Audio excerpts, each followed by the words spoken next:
Hello everyone and welcome back. In this video I'll show how I painted this Kroot skin. I'm going to be using my own custom recipe for this miniature, but there really is a lot of different skin tones that will work for Kroot, so I recommend checking out our website theheavyarchive.com where you'll find a bunch of other recipes already listed. I've started off here by base coating the whole skin area using a 1-to-1 mix of Baneblade Brown and Nurgling Green, and this was done via an airbrush to save some time. This was applied over my usual Vallejo Black airbrush primer.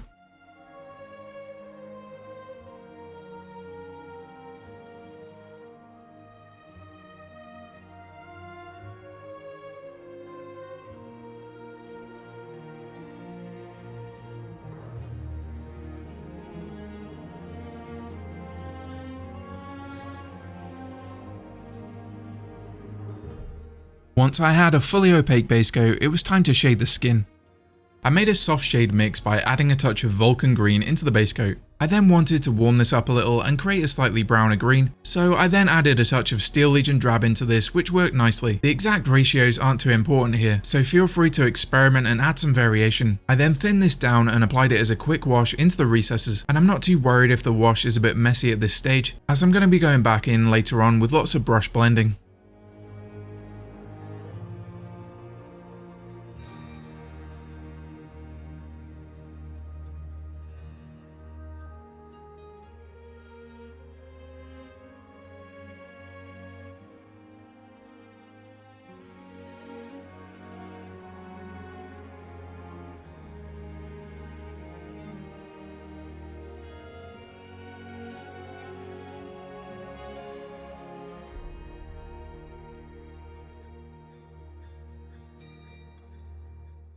I went on to repeat this step for the head and arms.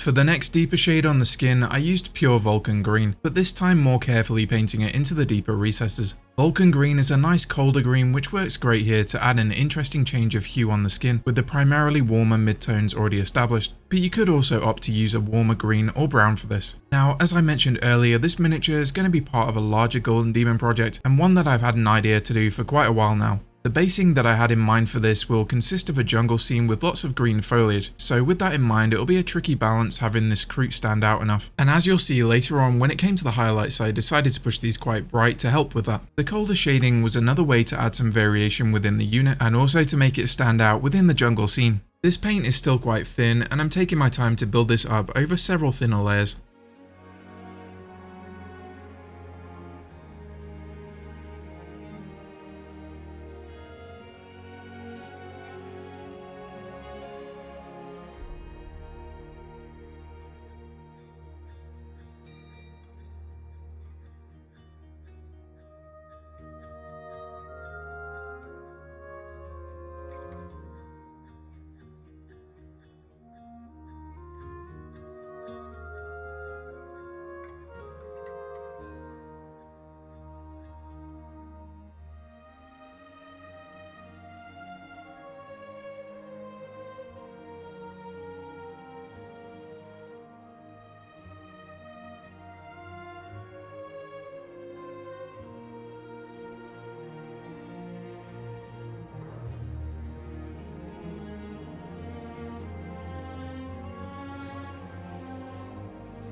As well as applying this shading stage more controlled into the recesses, you can also apply this more thinned down as a glaze into the lower parts of the muscles. Using a very thin glaze like this can very subtly alter the hue of the skin, creating colder or warmer transitions and helping to blend the shading together.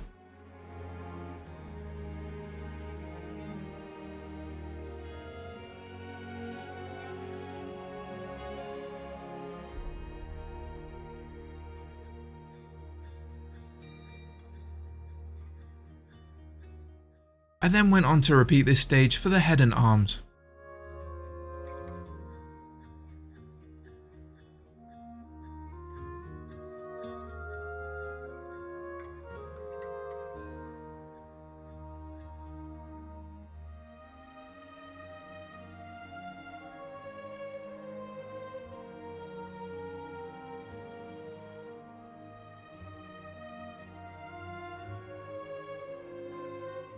At this stage I also glazed some Steel Legion drab into the beak of the Kroot. Later on I'll go on to pick out some more texture here with the highlights, but for now I just wanted to pick this out and separate it from the skin. You could also opt to pick this out using a darker brown, something like dried bark or rhinox hide would also work well.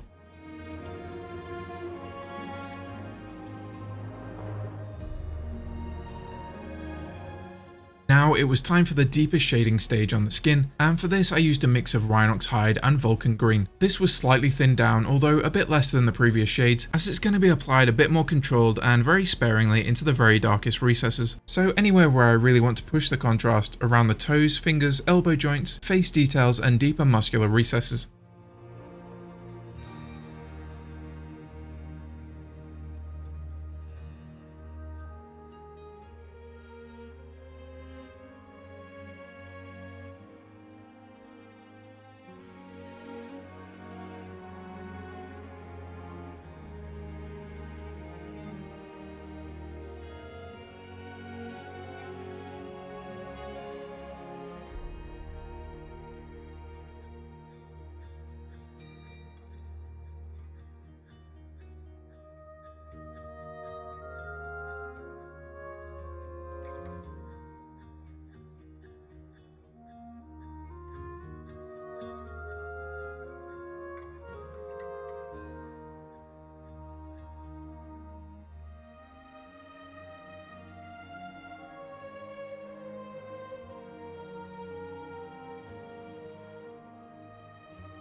Once all of the shading was done, it was time to establish the first highlights, and for this I added some AK Deck Tan into a 2-to-1 mix of Baneblade Brown and Nurgling Green, so pretty similar to the base coat but with a bit more Baneblade Brown mixed in. Deck Tan is pretty similar to something like Rakarth Flesh, maybe more in between Rakarth and Pallid Witch Flesh, but if you don't have this paint you could instead opt to use some Carrick Stone or even Wraithbone. The exact tone here isn't really too important, just that it's slightly warmer and lighter than the base coat. And I do love AK paints, particularly the lighter colours, as they just tend to be a bit less chalky than the GW paints, and are good replacements if you can get hold of them. I want to keep this skin quite nice and smooth, so I'm very slowly building up these highlights with a glaze consistency paint. Again, if this isn't for a Golden Demon project, you could speed this up by being a bit bolder with these highlights, but I'm also keen to avoid using edge highlights here, as I prefer a softer transition on areas like skin. Although there is definitely areas where I feel like sharper highlights can be used, such as details on the face and more pronounced folds in the skin.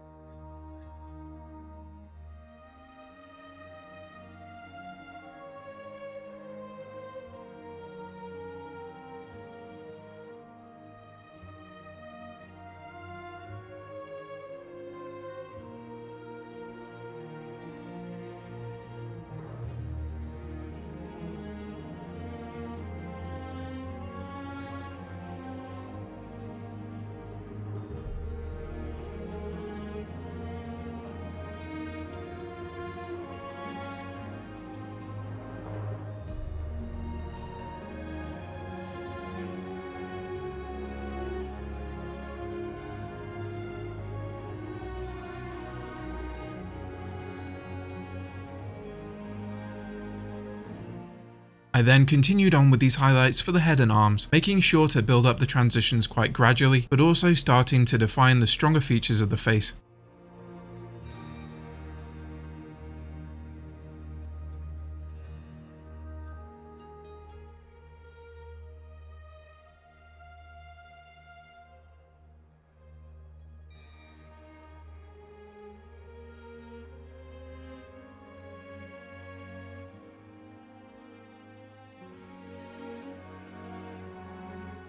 After blacking out the surrounding details on the face, I then started to define some stronger highlights by adding some more deck tan into the previous mix.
I continue to build up these highlights on the arms, again mixing deck tan into the 2-to-1 mix of Baneblade and Nurgling Green, and then slowly building up these highlights by adding increasing amounts of the deck tan into the mix.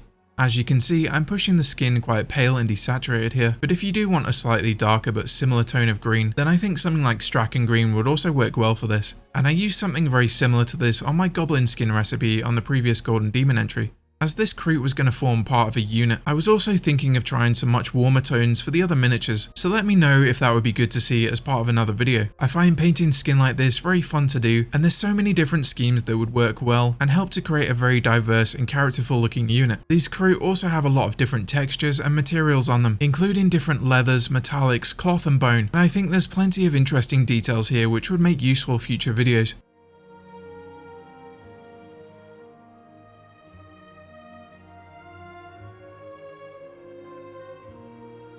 For the final highlights on the skin, I went on to add a touch of AK white into the deck tan. These highlights were applied very sparingly towards the top of the muscles and the most pronounced folds of the skin.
Now, around the eyelids I wanted to add a warmer fleshy tone. So first of all, I made a mix of corn red and Vulcan green for this, thinning this to a glaze consistency and building it up around the eyelids. I think I was hoping that this mix would go a bit more purple, and perhaps next time I would opt to use Incubi Darkness or even a darker blue like Cantor instead of the Vulcan green to help achieve this a bit better.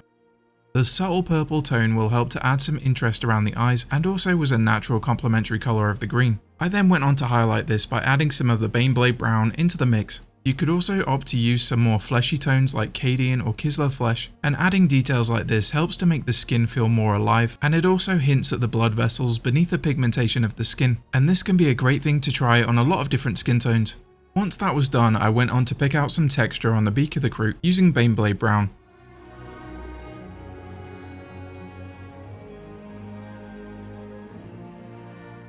Further highlights were then added using Karak stone, and then finally I added white into the Karak stone for the sharpest highlights.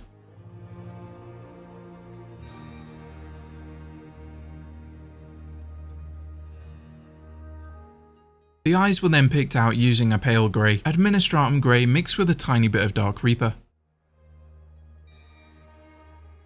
Highlights were then made by adding white into the Administratum grey.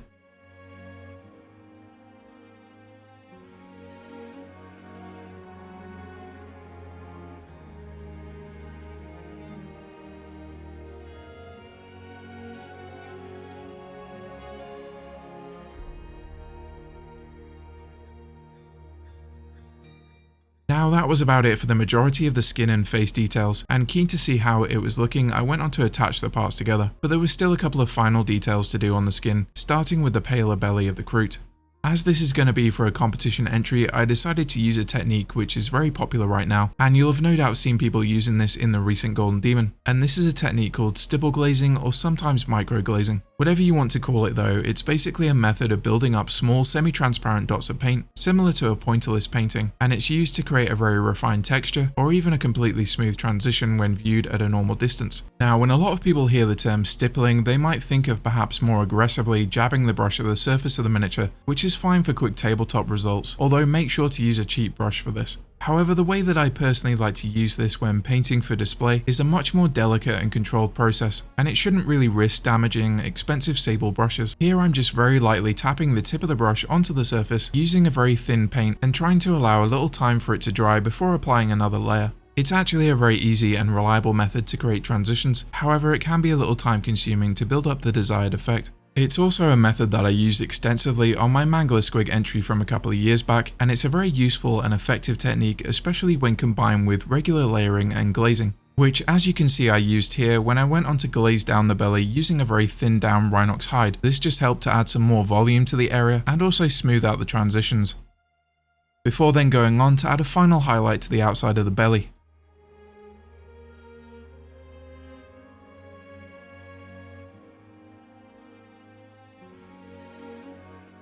Moving on to the claws now, and I went for a very simple warm grey recipe, starting with Skaven Blight Dinge.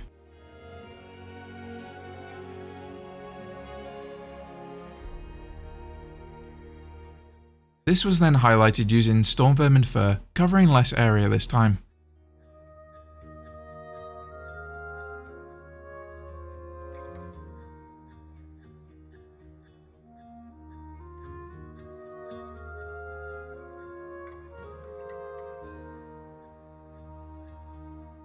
Further highlights were then made by adding Screaming Skull into the Stormvermin Fur.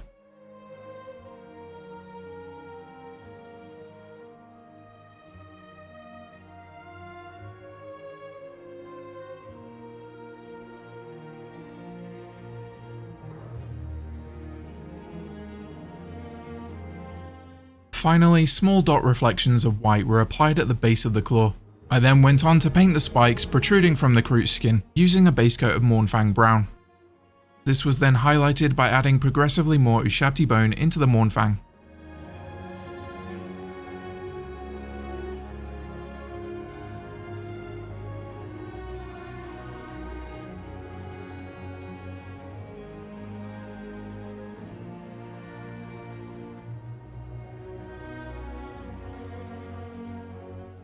And again finally this was followed by a small dot of white at the base of the spike.